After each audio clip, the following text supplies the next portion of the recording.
Aloha and good afternoon. My name is Jürgen Steinmetz, joining you from eTurbo News in Honolulu, Hawaii. And with me is Dr. Peter Tarlow in College Station, Texas. And today is just a beautiful day. I'm so glad to be home after flying all the way back on Thursday from Athens to Frankfurt, Frankfurt to San Francisco, and on. I didn't even want to wait to get on the plane to come to beautiful Honolulu. So I'm home and can enjoy this beautiful blue sky. Yesterday we had a little bit of a tsunami scare, but that really didn't happen. But today it just is a really beautiful day here. So I'm glad I'm here, and I don't know how things are in Texas. I know you had a scare in Texas. You will tell us about, and of course we all know about what happened yesterday, but I'm assuming the weather is nice at least.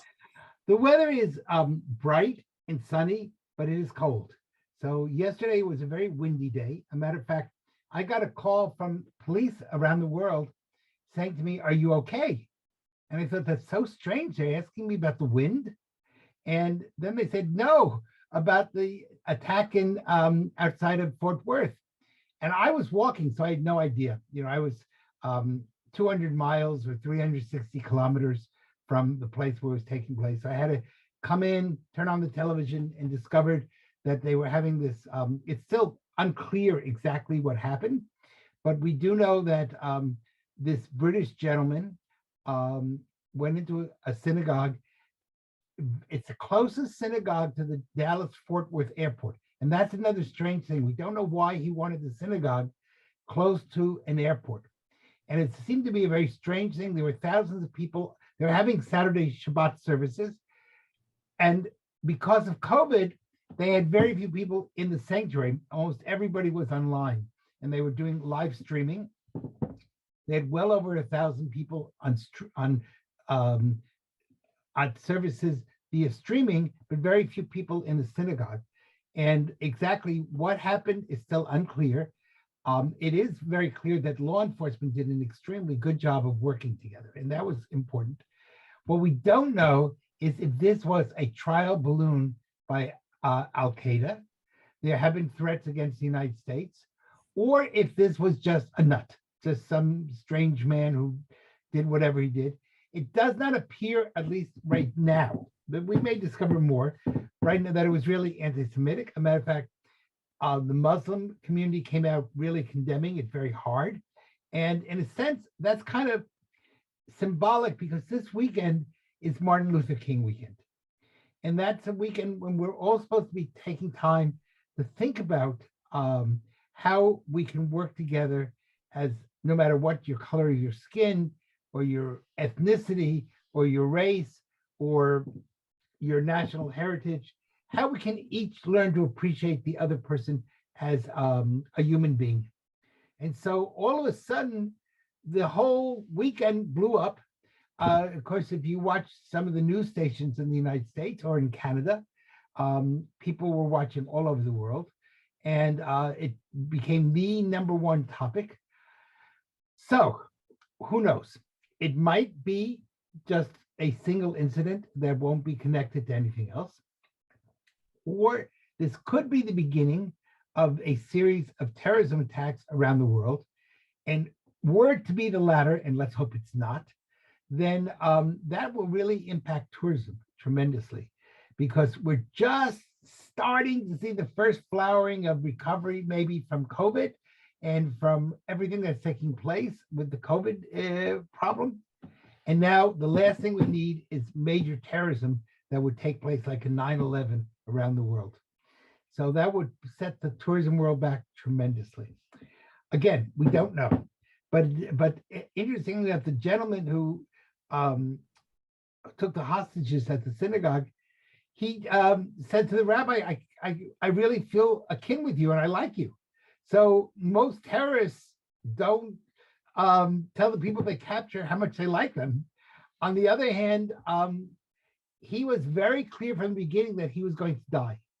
So we don't quite know what happened. We know there was an explosion. We know that there was firing. It's unclear at this moment if he killed himself or if the police killed him. They're not releasing a lot of data. But the big thing is this the beginning of a new terrorism wave? We have not had terrorism for the last 4 or 5 years. and all of a sudden may it be coming back? Or is this a single issue? And let's hope that it's a single issue. Maybe what it, And of course, yes, we don't know. I think at this point we shouldn't give that much publicity about a crazy guy who's doing this. And if it's more, of course, it turns into more. So let's be alert what is happening. But it looks like all indications from what I can see, it's really just a guy who is nuts and who did this. And he's definitely not a gentleman. I don't agree with you on that. But no, I was being just a nice guy. He's not a gentleman. nice guy. But however, I feel sorry he passed away in this situation, because it looks like to me just something really It dumb. could be. You could be right. We just don't know. And the important thing maybe is law enforcement did a very good job of working together. And very often in situations like this, they trip over each other. Everybody's so anxious to get involved. And in this case, the Texas office of the FBI worked beautifully with the state police and with the municipal police. And so that's a good sign, seeing that we're able to, we've learned something from 9/11 and some of the other cases where the law enforcement people work together incredibly well. The other thing is the hostage people. And that again was practiced from, unfortunately, there'll be other incidents at some point. The people who were dealing with the hostage situation and the psychologists, they did a really good job of maintaining it, getting this guy to be tired, keeping it going for a long time. So good for them. That's really good. Another thing that's happening this All things I think should work, because our system is designed that law enforcement agencies are working in harmony. And that many times, unfortunately, is not the case. So it looks like everyone learned a little bit. None of the hostages got hurt. So it had a happy ending, except for the guy who instigated it. So I think we can hopefully walk away from it and don't hear about it again. So let's. From your mouth to God's ears. Because also on Monday is a very special day. We have Martin Luther King Day. And that, of course, stands for civil rights. It stands for discrimination. And I assume maybe that was connected or not connected. I'm not sure, Peter. We don't know. And the other thing is that tonight, Sunday night, and tomorrow, Monday, is the Jewish holiday of Tu B'Shvat. And I know you always enjoy Jewish holidays. This is the birthday of the trees. It's a holiday. It's a holiday of the New Year of the trees. And you might say, why is there a New Year of the trees? What it really is, it's ecology. It's saying that all of us have a responsibility to take care of the earth, and that we were, as one people, all of us, Jews, Muslims, Christians, Hindus, Buddhists, anybody else I forgot, I apologize, that everyone we share one small planet, and how important it is that we take care of that planet. And so this is really a very important, in tourism, this is a very important issue, because tourism cannot exist without good ecology. And that means we have lots of things we have to talk about. For example, when we go to a hotel, most of us at home do not change towels 3 times a day. But when you go to a hotel, for some reason, one towel is not sufficient to dry you off. You need 5 towels. Now, I don't know why that is, because in your house, you don't need 5 towels. But you know, every time we are using all those towels, they have to be washed. And that means that the water is being polluted because of soap. And tourism is a very high demanding product. So one of the big, I think, themes that we have to look about is how in the tourism world do we provide good service, give people a quality product, but also are respectful of the earth. And we don't pollute the water, we don't pollute the land. We think through, do we really want golf courses in the middle of the desert that are using vast quantities of water we don't have? Or can we come up with drip irrigation so that we don't waste that? So tonight and tomorrow is not only, or tomorrow is not only about Martin Luther King Day, and that we might call the ecology of humanity, but it's also the ecology of the earth. So tomorrow we get the whole package. And that's really what tourism is about. It's about appreciating the other, but preserving the quality of this one planet that we've all been given. Yeah, and Peter, and it's just a discussion I think we had for several years when it comes to hotels and towels and changing rooms. And now with COVID, this is all kind of shifting. I mean, maybe you call me arrogant or whatever, but I enjoy my 3 or 4 towels and nice fluffy towels because I don't have them at home. I use one towel for several days and then I wash it when it smelled. I'm sorry, you know. So, but in hotels, isn't that wonderful? You go to a hotel, you're in a retreat and you have a nice surrounding. Everything is so clean and gets clean. It's part of, I think, what people pay for to escape and from their daily life. And that is what holidays and vacation and tourism is also about. So just taking all the towels away, maybe there could be, you know, a compromise of some sort. Well, for example, right now you could have the same amount of towels, but there are ways to electronically clean the towels, which would keep them perfectly clean, but you wouldn't pollute the water. And so there could be a compromise. You know, also now because of COVID, not only COVID, because we have a shortage in service workers. You don't really get your every day. It's now, unless you demand it, it's maybe cleaned not at all while you're staying there if you only stay for a few days. So is this the right way to do? You know, well, I think this is where we see innovation.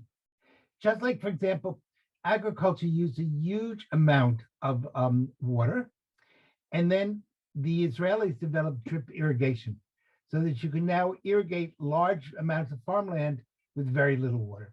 In the same way, I don't think we have to have either or.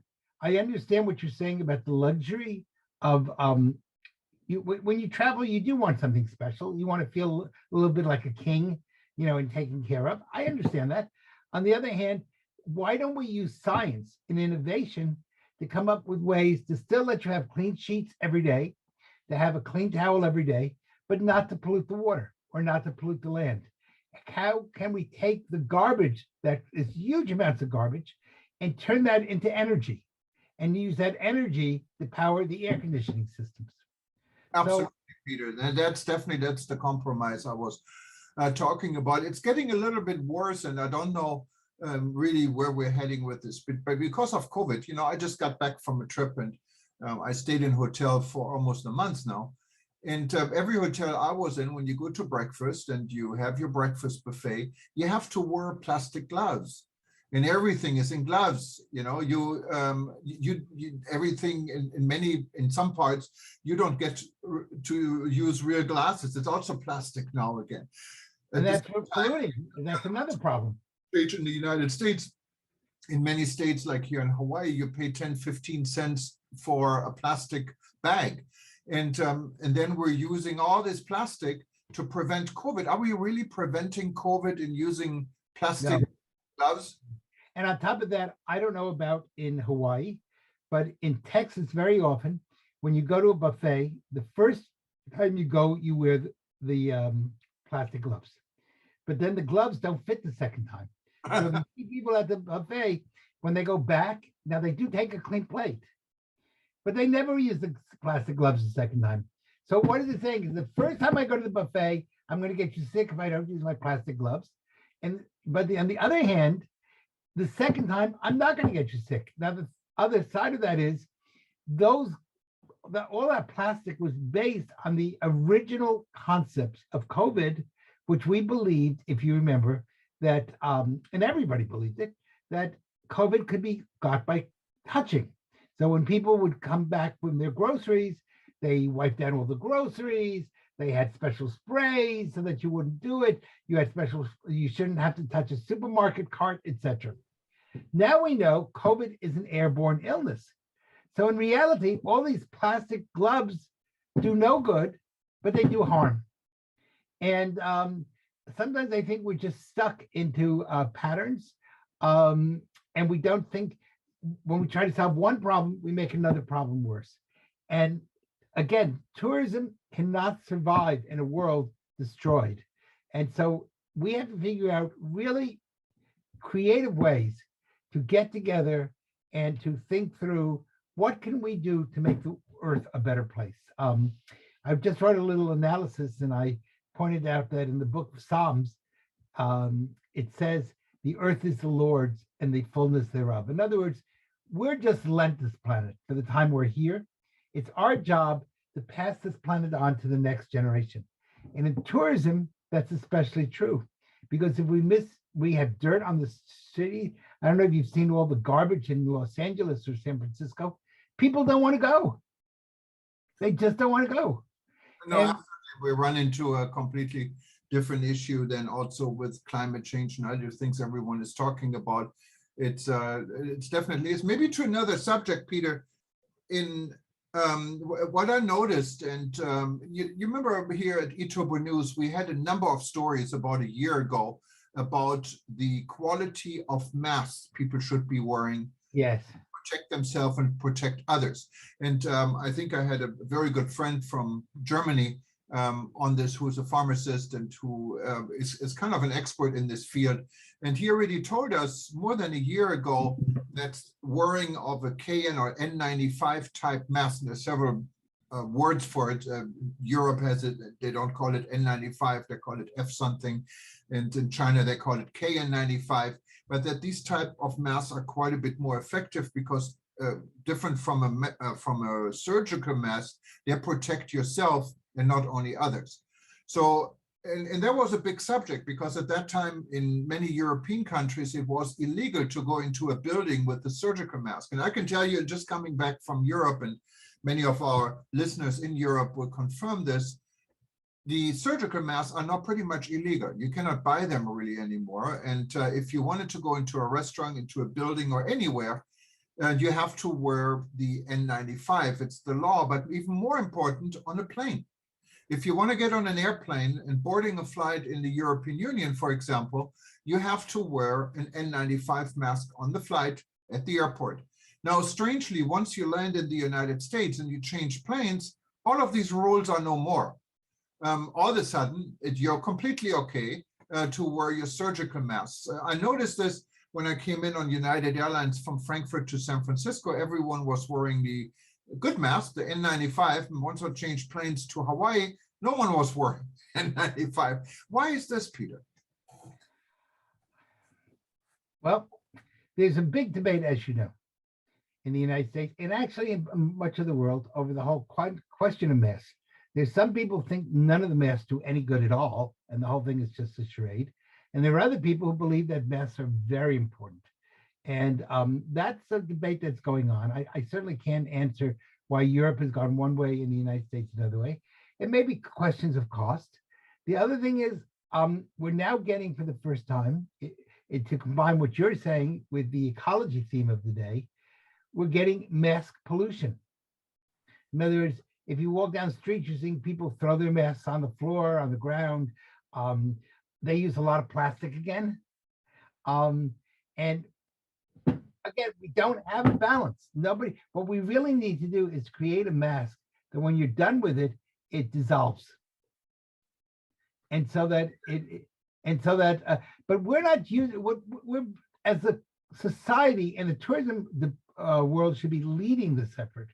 We should be coming up with creative ways that people are able to accomplish protecting themselves against COVID and protecting others, but at the same time, not hurting the environment. What about recycling masks? You think Pardon? Recycling masks, like your recycled bottles? You think there might Well, that would be another, maybe, yes, maybe we could have recycling centers. I've never seen a place where you can throw your mask away to be recycled. No, I'm saying, wouldn't that be a good idea? It'd be a great idea.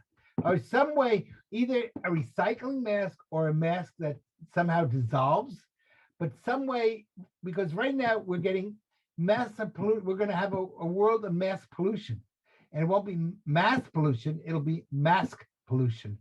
So we need to really be thinking through. We don't, as societies, we don't think we're lazy. We just solve one problem, but we don't think about what other problems we create. And so this is really going to be an important chance, I think, for the whole tourism industry to think through not just solving a single problem, but multiple problems at the same time. Well, Peter, I can say this was an interesting conversation today. Everyone in the United States, I wish a nice Martin Luther King holiday on Monday. The banks are closed, so you can sleep in.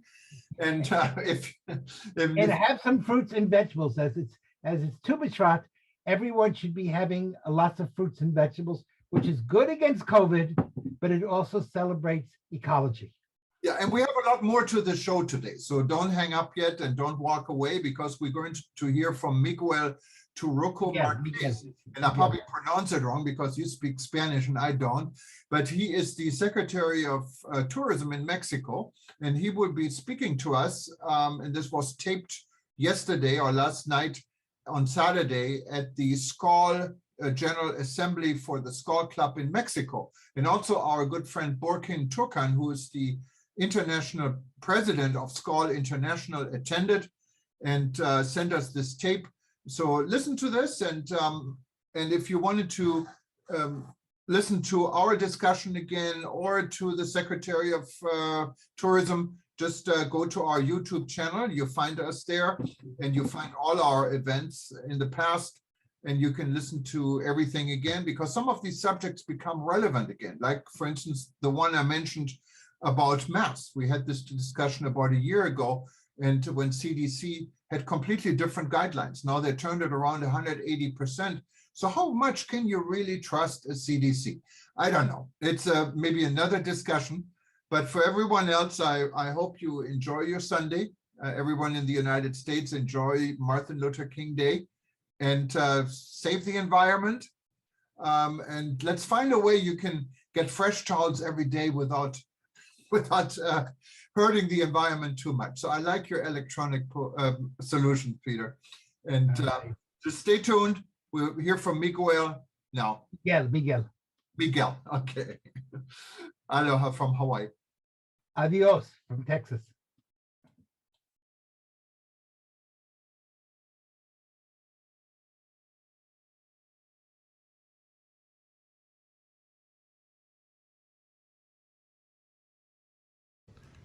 Distinguished fellows of the SCOL International community, the most influential network on travel and tourism, who are gathering here today from all around the world. I am Miguel Torruco Marquez, Minister of Tourism of the Mexican government, and also an old friend of this association that treasures its highly experienced network on an industry that we all feel passionate about. But more importantly, it has maintained its most important spirit of a friendship and collaboration for more than 85 years now. First of all, I would like to welcome all of you to Mexico, one of the friendliest countries that year after year receive millions of visitors to every corner of our beautiful mosaic of destination, unique natural, historic, and man-made attractions, but most importantly, experiences the welcoming warmth of our people. Playa Mujeres is just an example of this many magnificent place we have for our visitors. I also would like to take this opportunity to congratulate Bursin Turkan, President of SCOL International, for her efficient work in the service of all the distinguished members that you always empower with passion, as well as your strategic and warm direction you lead for the benefit of our tourism industry. Please enjoy your stay and have fruitful conclusions and strategies through the workshop you will have over the next few days. A great contribution for this 2022 year and beyond. It is with a great pleasure that I welcome all of you to Mexico once again and wishing you all to come back many times. Enjoy Mexico, enjoy our friendship, and enjoy sharing with so many well-achieved experts of the industry at the Skull community. Hope you all will have a memorable 2022. See you soon.